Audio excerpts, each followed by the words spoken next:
Hello. People talk a lot about boundaries and how to set boundaries. The problem with the way the subject is usually talked about them is people talk about boundaries as though they are a conscious choice.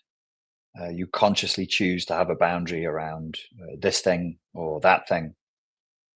I don't think that your boundaries are truly conscious, though. I think they're largely unconscious. Here's some evidence for that, and here's what we can do about it. The evidence for it is that you can say that you have a boundary set around something you value, your time, your love, your energy, whatever it might be. And you say, I really value my time, I value my love, I value my energy. And then you keep giving it away for free. Or you're in a relationship with somebody and they're quite pushy and manipulative, and you set a boundary with them and you say, when you do that, I don't like it. And if you keep doing it, I will do X. And you never do X. It just never happens. That's evidence to me that your conscious mind can want one thing, but it's our unconscious that's really dictating what we set a boundary around. If you say, I want this to happen, and if it doesn't happen, this is the consequence, but you don't have the courage of your convictions, and you can't stand to deliver a sanction that is the consequence of an infringement upon that boundary, you don't have a boundary. You don't. Let me say it again. If you state, this is my preference, but you don't have the stomach, you don't have the courage of your convictions to live with the consequences of applying a sanction in response to a boundary being infringed upon, you don't have a boundary. You merely have a stated verbal preference. People who are manipulative, predatory, cunning, they're very aware of this. They're very aware, like good poker players, they're very aware of when we are gambling, of when we are bluffing. So if you say, if you keep doing that, I will do X, they've got a pretty good chance of knowing whether you've got the stomach for actually living with the application of the sanction, which is X. And so this is why we can observe ourselves seeming to fail in the assertion of our boundaries. And it's very frustrating and very confusing because you really meant it. You, in your adult ego state, in your conscious ego state, really meant it. You really meant, I don't want them to do that again. And if they do it again, I'm going to do this. But the unconscious was somewhere else. There are things that many of us here as the targets of narcissistic abuse have let slide that we would not normally let slide. These are things that we tend to carry, that we feel very guilty and ashamed of, and we don't really want people to know about. Some of us won't even tell our therapists about it, which is a mistake, because you're embarrassed at what you let another person do. And you let them do many things. So you didn't really have boundaries. You only had stated preferences because you didn't want to live with the consequences of imposing a sanction for the infringement of the boundary. What's actually happening there is that you don't feel safe enough internally to live with the consequences of setting a boundary. But as you observe yourself engaging in this action, there are things that had your partner done, it wouldn't have mattered what the consequences were. You would have left them. You would have terminated the relationship. You would have thrown them out of your house. You would have stopped speaking to them, or whatever it was you were threatening to do, but not actually doing. But that person was so good at what they were doing, they could unconsciously detect the edges of your map of what you would find acceptable but complain about and what you wouldn't. Usually, sometimes they get it wrong. Narcissistic, psychopathic types do overplay their hands and they get it wrong. And they think, oh, they'll put up with this. I'll do something really awful and appalling that I've been told very specifically not to do. And I think they'll put up with it because they already put up with this and this and this. And I have the history of them putting up with it. And then they find, to their dismay, that they've overplayed their hand. And it will be different for different people. But I'm sure that you've lived the experience, or you could hypothetically put yourself in the space of living an experience where you would let your time be wasted. You would let yourself even come to some degree of physical harm. You would let yourself be hurt emotionally. You would let this person, I don't know, steal your time, steal your money, manipulate you, exploit you. But if they move to one of your children, or if they move to a beloved friend, or if they move to a beloved family member, or if they hit on something that for you is the unconscious value system equivalent of a beloved friend or a child or whatever, then you will react with no care for the consequences. Does that resonate with you? If it does, then that strengthens my point that boundaries are really set unconsciously, not consciously. And therefore, when we do boundary setting work, we must be working in the realm of the unconscious. And the dialogue we have and the interactions we have around boundary setting need to be pointing at our unconscious values. You wouldn't let somebody hurt a child in front of you. I don't think, for like most people who are here. If somebody was being aggressive with you and you thought, well, I can't beat them in a fight, I'll just do what they say, that would be a calculation that you would make. If the same person who you know you couldn't beat in a fight was trying to kidnap a child, then you would just throw yourself at them with no thought. And you'd think, well, I'm probably going to get injured or maybe even die in the effort of protecting the child, but I'm going to do it anyway. Do you see the difference? I'm giving you a slightly dramatic example, but I think it makes the point.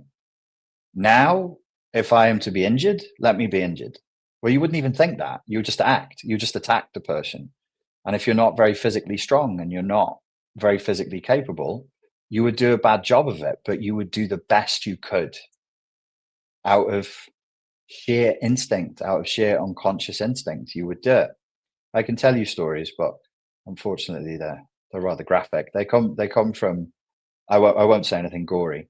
I'll try to avoid saying something gory. When I was teaching self-protection, I did that for 10 years, and we would review these stories of people in situations who seem to acquire superhuman levels of power when they are inspired to protect something or someone that they see as being of value. There was a case of a woman who, in protecting her children from somebody who'd broken into the house, from going upstairs to where the children were, had been she'd actually been shot. She survived. It's a happy story. And in the procedure of struggling with this man, she wasn't a power lifter. She wasn't a Brazilian Jiu-Jitsu black belt, but she had gripped a vulnerable part of him so ferociously for such a long time, such was the surge of adrenaline, that it did permanent damage to that vulnerable part of him, which I shall not mention, out of just sheer desperation and sheer will, sheer drive to say no. When we are protecting something that is of unconscious, real value, we act without fear of consequences. When we move to protect something that isn't of real value at the unconscious level, we are tentative, we are calculating, we are risk averse. And we think, what can I do? How can I make him not do that? What should I do with her? Should I send her a text? I know I'll send her a sternly worded email because when I tell her things, she just doesn't listen to me.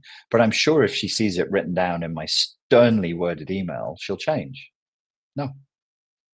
There are some people for whom words are meaningless. Only actions have meaning. It's almost like they operate from a more primitive state, which is, broadly speaking, the way I view psychopathy.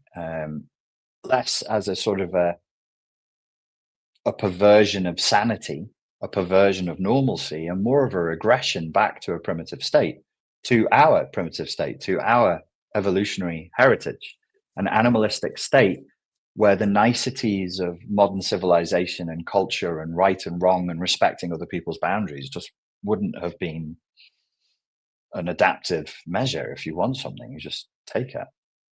Did you lie to get it? Wow. So what? Was there a terrible consequence to the people you stole it from? Yeah, but they're not me. They're not my people. I'm not bothered. That to me is probably where psychopathy comes from in the, I don't know, in the evolutionary psychology sense. It's probably from the past. It's probably a regression into a more primitive state. So when you're asking yourself, why am I not maintaining my boundaries? Broadly speaking, it's because the thing that you're trying to maintain a boundary around, a boundary is a protection, a boundary is a wall, a boundary is a no, you actually don't really value. So let's say, for example, you said, I value my time. I'm not having anybody wasting my time. And then you let somebody, something, some institution, a family member, or maybe a whole family unit, or a church, or whatever it is, or a friend consistently waste your time. Well, your actions reveal the truth of your unconscious beliefs. It's a little bit of a Jungian point, I guess. You say that you value your time, but you do the wasting of your time in certain contexts. So therefore, you don't actually really value your time.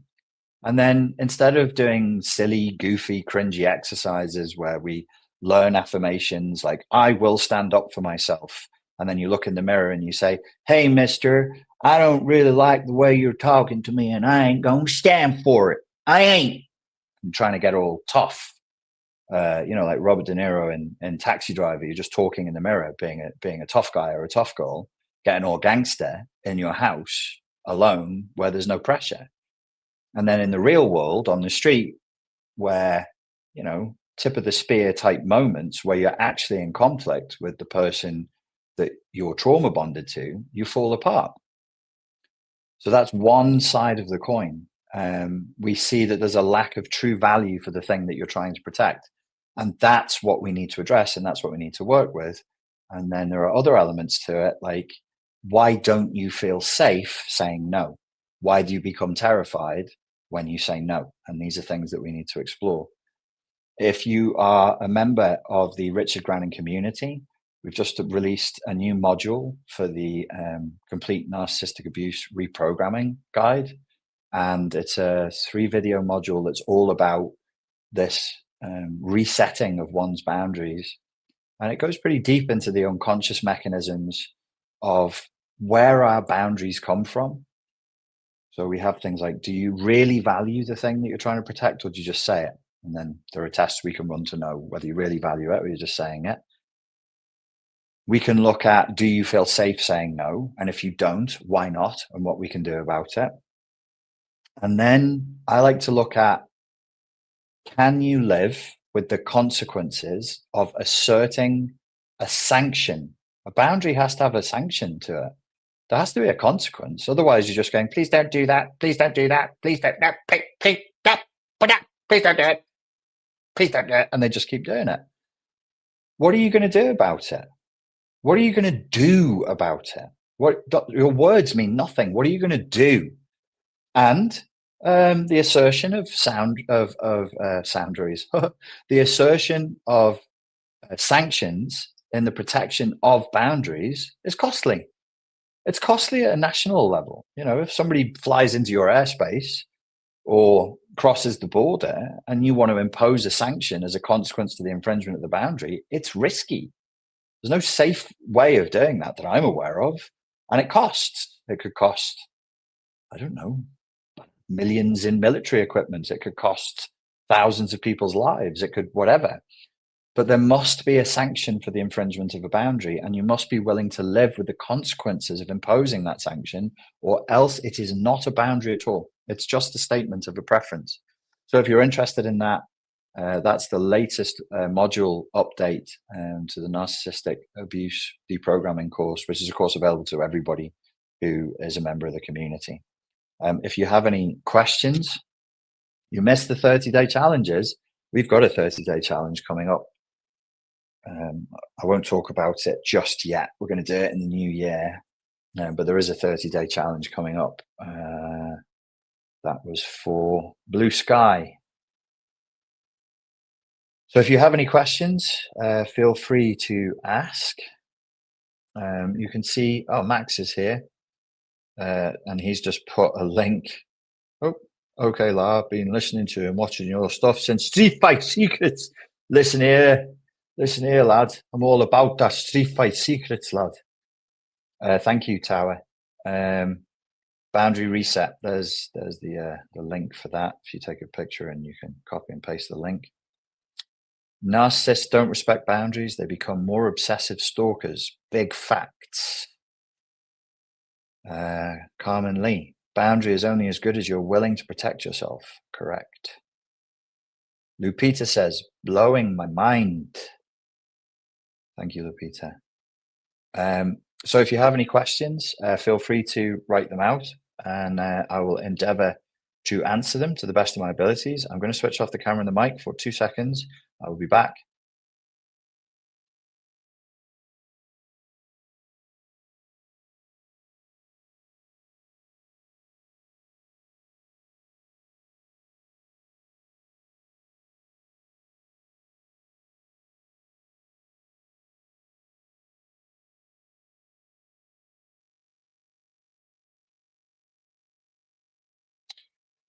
Lopez asks, how do we reprogram our subconscious to support the boundaries that we desire to have?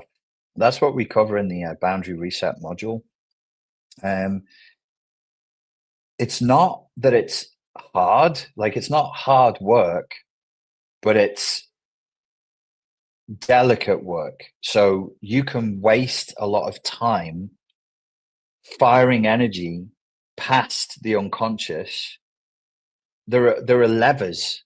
There are levers. We can map the levers within the unconscious and the buttons that need pushing to do this kind of thing. But I think when a lot of people do, they say they're doing shadow work or they say they're doing unconscious conditioning, they're sincerely doing the work. Sometimes they're not, they're just being silly. But most people are sincerely doing the work, but they're firing past the lever. They're firing past the button. The unconscious will respond, but you must speak its language with specificity in the right syntax. Otherwise, what you're doing is you're giving the unconscious doesn't speak the language of the ego. The unconscious doesn't speak this language.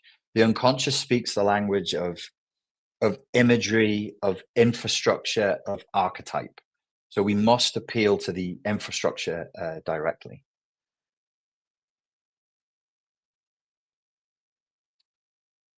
I need to put my specs on because I can't see properly. Diane says, great topic, Richard. Thank you, Diane. I appreciate it. How to get your inner child to trust that you will hold your boundaries. No contact with family for months now, and that distrust is still there. That's great. This is a great question. And in the Boundary Reset course, we do touch on that. But I was doing in the community Tuesday, which is 2 nights ago, a live Q&A, because we do these weekly live Q&As in the community where people can ask me questions, and sometimes they can chat face to face with me as well. And we got onto that subject with a lady who, we started talking, and we were talking about narcissistic abuse. So we were doing like the top level of what seems to be the problem is. And then as I was talking to her, we went down the neurological levels to what's the real problem behind the problem itself. And, as is the case a lot of the time, it's a trope. People mock the trope in psychotherapy. It was from childhood. And so she's saying to me, okay, like your question, how do you get your inner child to trust that you will hold your boundaries? And I was like, we only really have an hour for this Q&A. And I've got like 20 people's questions to answer. So I gave the best answer I could. And then I said to Max, who's now the operations director for everything, I just said to him, we need to do a module on this. And what I've committed to is to get it done by January, and it's going to be a separate tutorial, because it's not really part of narcissistic abuse deprogramming per se.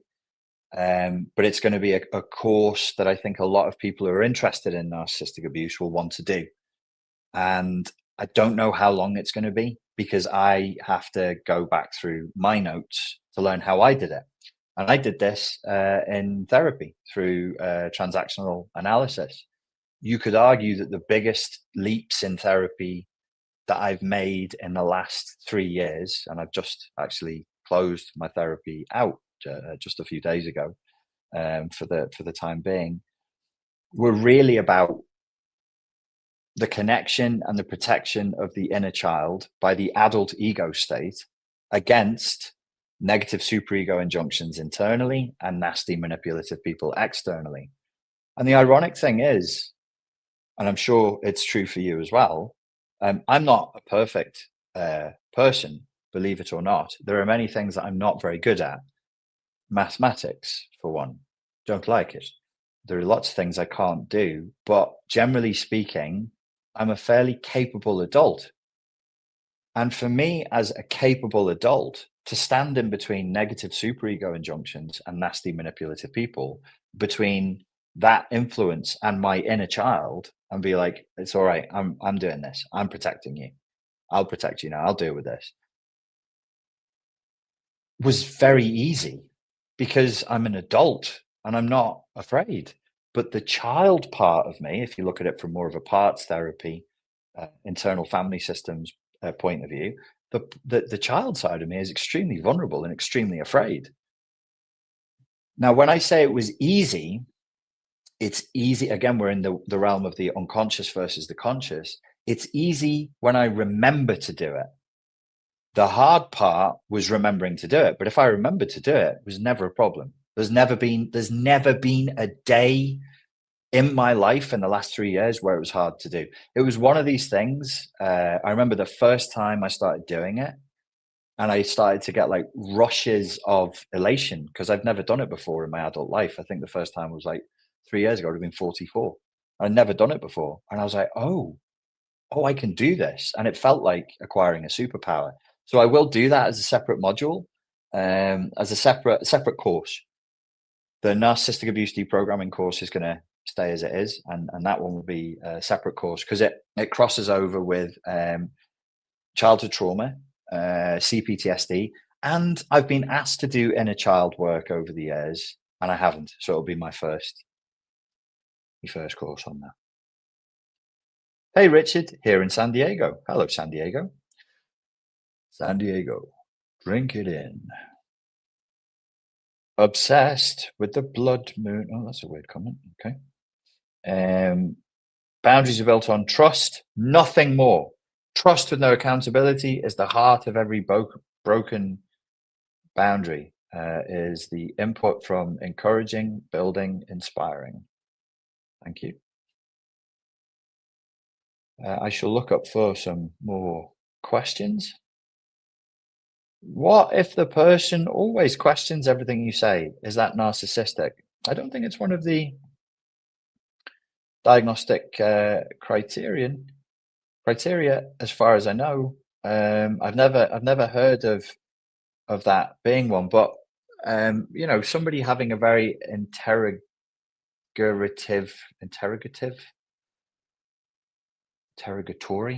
style is pretty obnoxious. We can say it's obnoxious. It's really annoying, and it puts you on the back foot. If they question everything you say, then you're going to start doubting everything you say if they keep doing it long enough. So it is a form of emotional and psychological manipulation, whether it's narcissistic or not. 40 years and still in an abusive relationship. Is it too late for me, or can your course help? It depends on your will. Depends on your will. If you choose and determine that it will help you, and you're prepared to fight for your cause, then yes. But you must have the will. Are our boundaries, in effect, a reflection of the healthy, narcissistic, and empathic traits that we value and feel the strongest about? Hope that makes sense. Um, that's not the way I would usually define it. I think I get what you're saying. I think our boundaries, our actual boundaries, not our stated boundaries, what they reveal are our values and our standards. And it's very easy to say and signal, oh, I value equality and I value love and I value empathy. And then you do the work and you find you value depravity and masochism, or it could be your values could be really dark. You could say I have this standard and this standard and this standard. That's easy to signal, it's easy to say, it's ego soothing to claim these things. But when we look at our own behavior, we can see that our standards and values are something different. So our boundaries are probably more of a reflection of what our real, authentic values and standards truly are. Question: does the narcissist have a mother wound? Thank you. I don't talk in those terms, my mate. I'm not trying to be evasive, but that isn't terminology I use.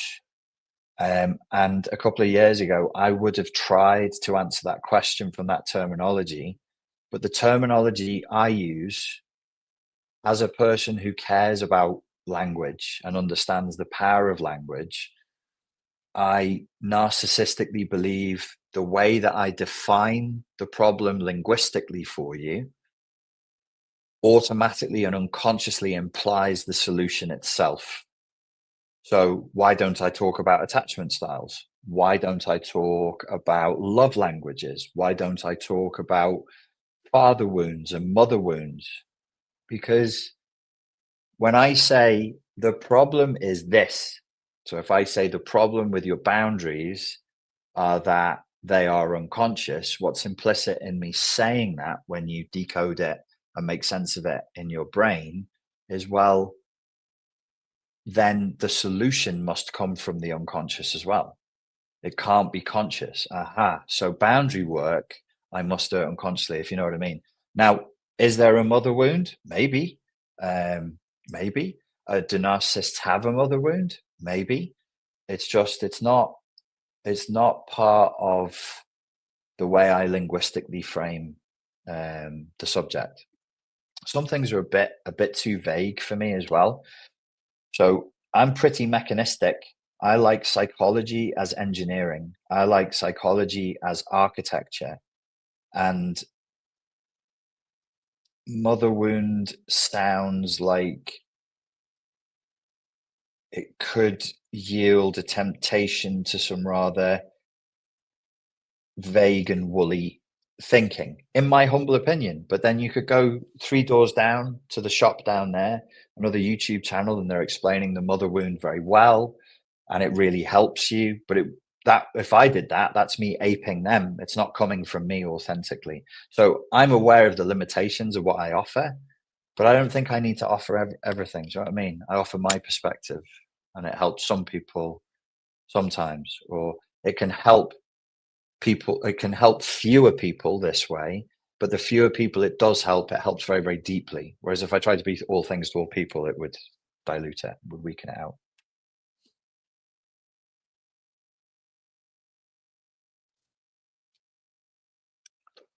Jason says, yes, Richard, you are using psychology as a control to test and show thyself approved. This is awesome, fam. Thank you, Jason. I appreciate it. If you aren't awake, what use does that serve them? Who is them? I boycotted the inner child for a long time. Yes, a lot of us who experienced neglect and or abuse in childhood, we neglect our own inner child because the way our parents loved us is our model for how we love ourselves.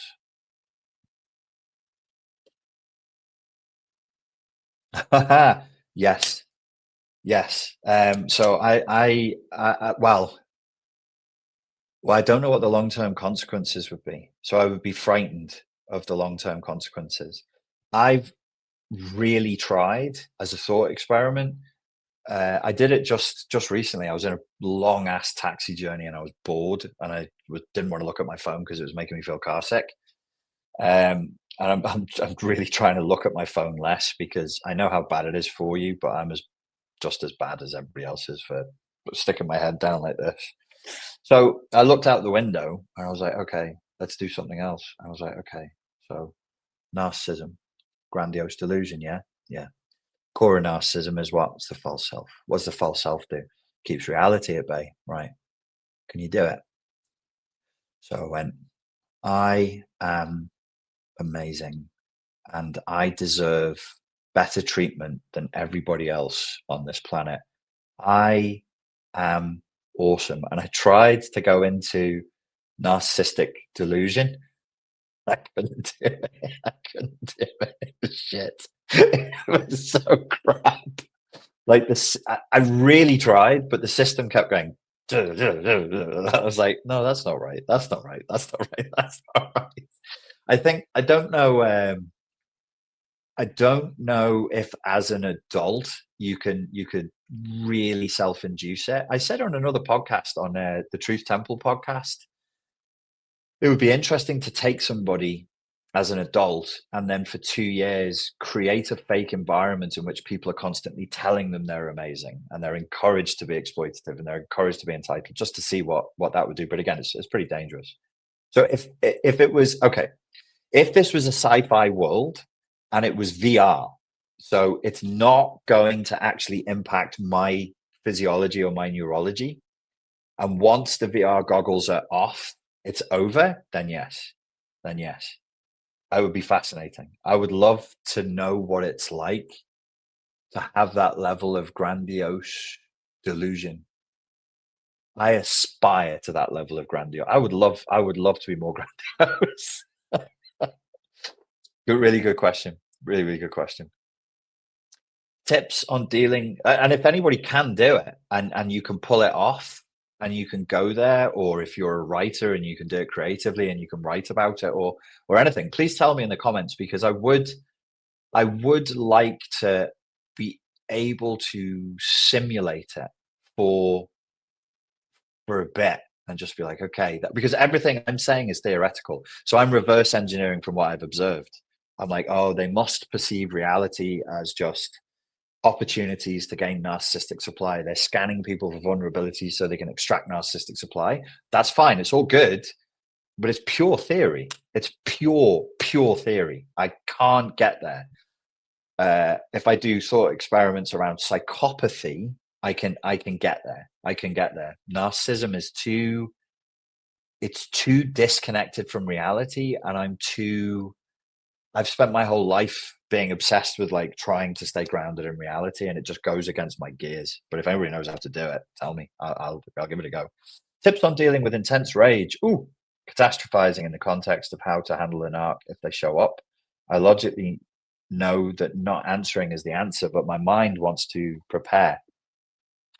So this sounds like either through the abuse of this relationship or maybe from previous abuse, there is a degree of emotional dysregulation that's happening, which is a shame because it puts a tremendous amount of power in that person's hands. So what we can end up with is a situation like Pavlov's dogs, where the stimulus of their voice, the sound of their voice and the sight of their face just evokes very, very strong emotions. Or their name, they send you a text, the text pops up with the name, and you're already gearing up for war. You're already gearing up for conflict, and it surges adrenaline in you.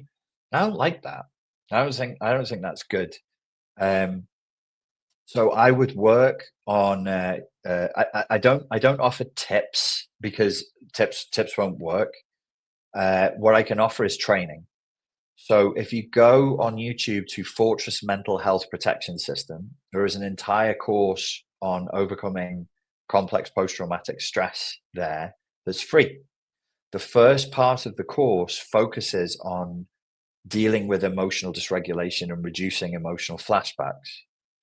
The other thing I offer is on the website. It's on richardgrannon.com and it's called Overcome Narcissistic Possession, which is a course that I love.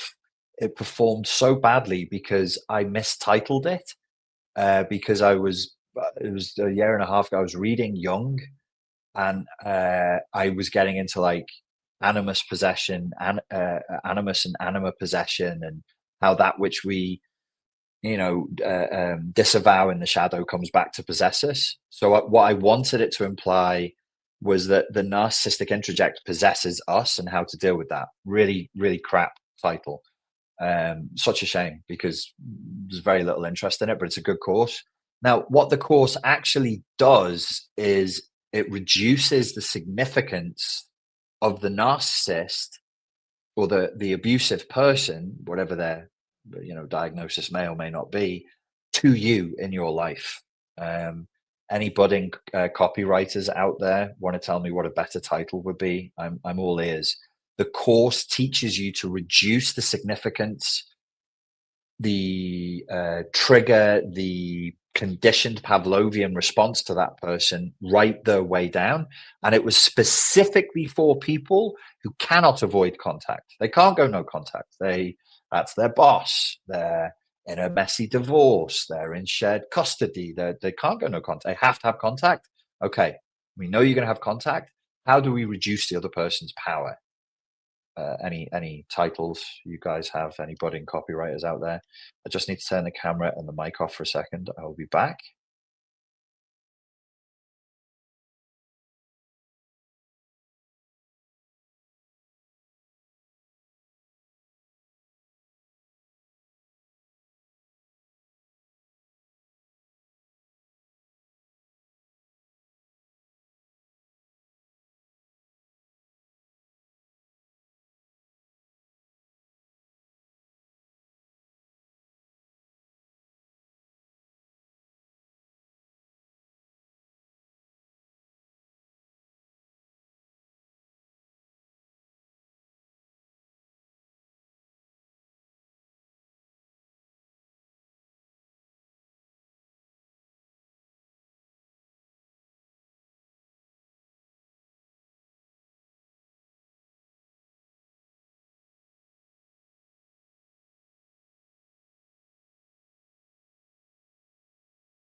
I do apologize.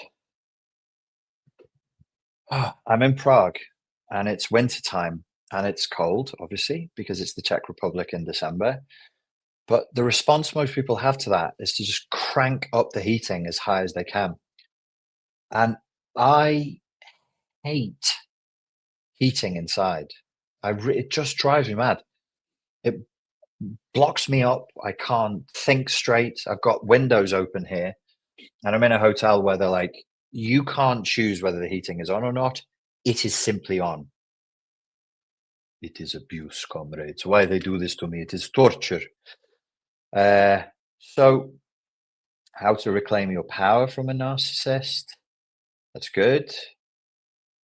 Any plans for a new 30-day challenge in January? I'm pretty sure the 30-day challenge is going to be February this year, but we'll speak more about that close to the time. Jonathan says, angels can comprehend demons when they understand how they work. Interesting.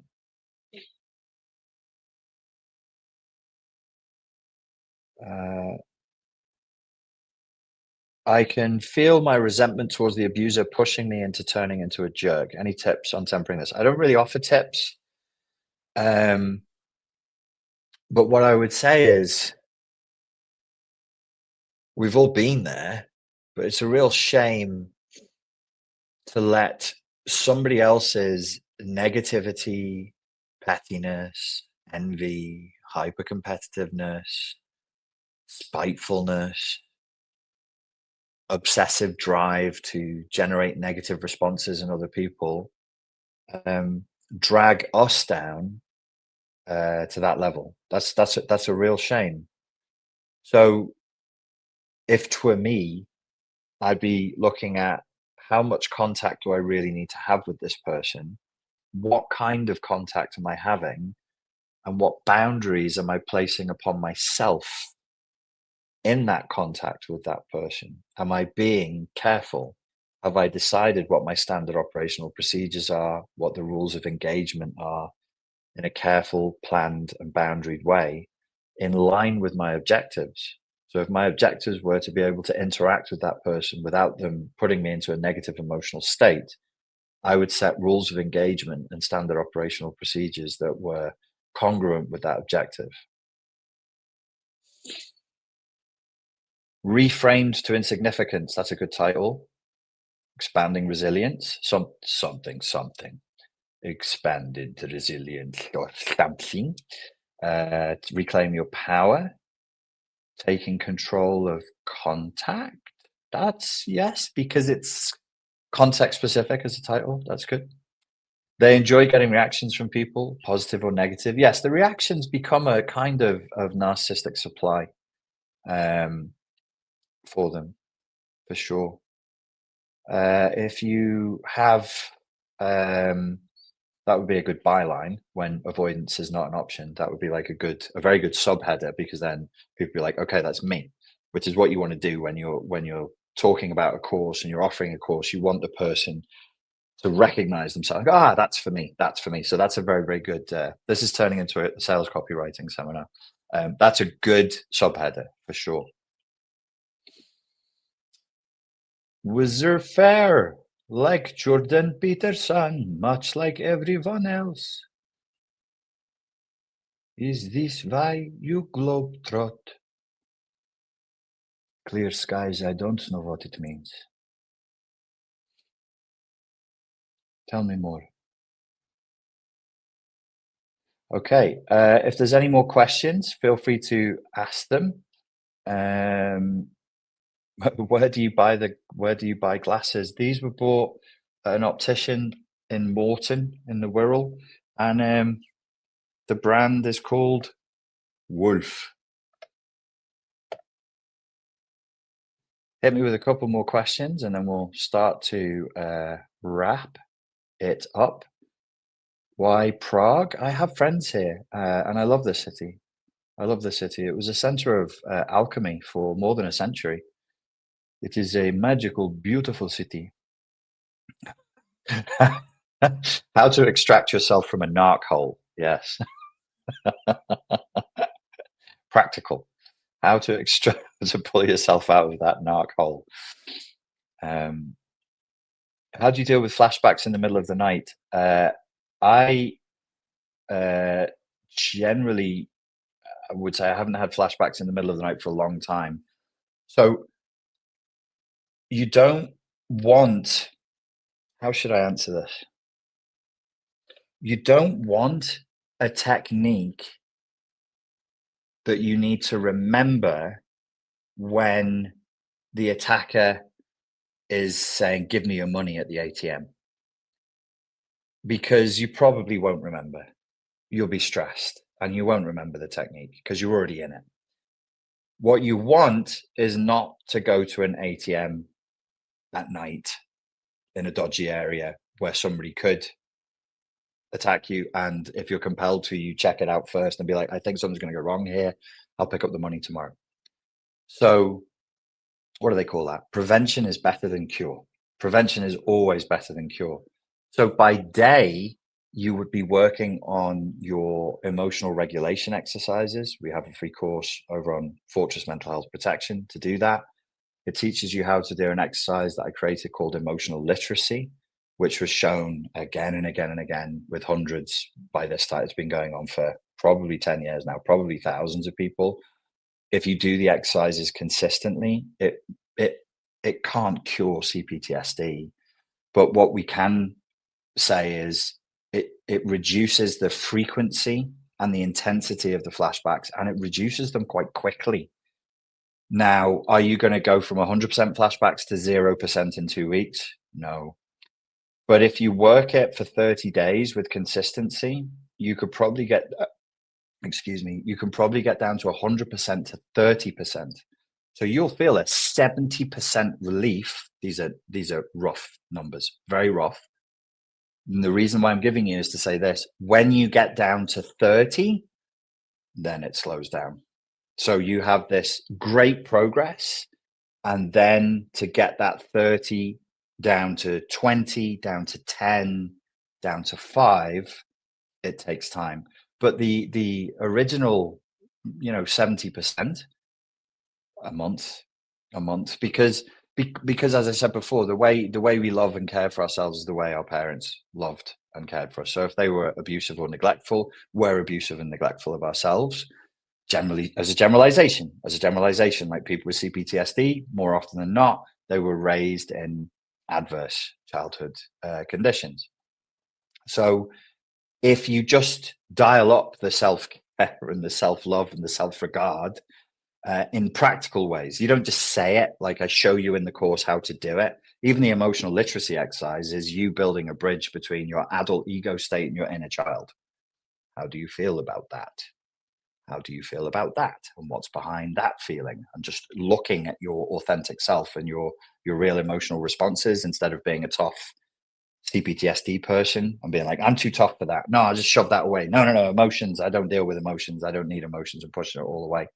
So once you've done that by daylight, it won't show up as much at night, and that's the right way of doing it. Mhm, mhm. How many dogs do you have or do you want? Oh, I'll have them all. When I have my farm, I will take them all. Enjoy the full moon tonight. Is it a full moon? Wonderful, wonderful stuff. Um, will you get to spend Christmas holidays with your nephews? No, I have a little problem getting into America. I just spoke to my American immigration lawyer. We will be resolving that in the next couple of months. Okay, so just so everybody knows, the Boundary Reset course is now available. It's the new module that's available on the Narcissistic Abuse Deprogramming Guide. And if you're a member of the community or you bought that course, you don't need to buy anything else. It's a free update. These are free modules that we release regularly. If you want to get access to that, then you can join the community if you want to. Remember, when you join the community, you're free to go whenever you want. We don't hold people to contracts. It's not like a gym contract where we won't let you leave or something. As soon as you've done the work that you want to do and you want to leave, you can leave. So that's available now. That Boundary Reset course is there to help people um, figure out at an unconscious level what it is they hold of value and why it is that they don't assert their boundaries properly, which is, as I indicated in the beginning of this talk, typically because they can't deal with the consequences, with the emotional fallout of asserting a sanction in response to a boundary infringement. That's the most common thing. Another element of it is that we claim we value things that we don't truly value. So we need to elevate some things in value. These are usually parts of ourselves that we don't value enough. And another element to it is that protection of how do we make the inner child feel protected enough to assert the boundary, to say no when the inner child is conditioned to think, well, any assertion of a boundary or saying no can have catastrophic consequences. So if you're interested in that Boundary Reset course, you get it as part of the Narcissistic Abuse Deprogramming Guide. You get it as part of the community. If you've got any more questions, I can stay on for another 5 minutes and I'm happy to answer them. Trigger shield or triggerless flow. I like it. That's good. That's good.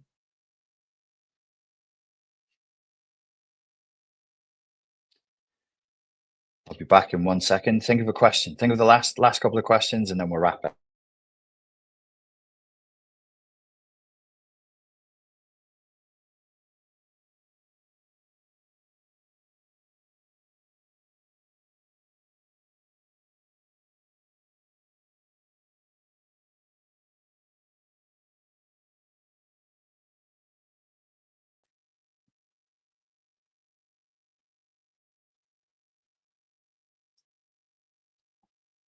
How do you deal with everyday spiritual warfare?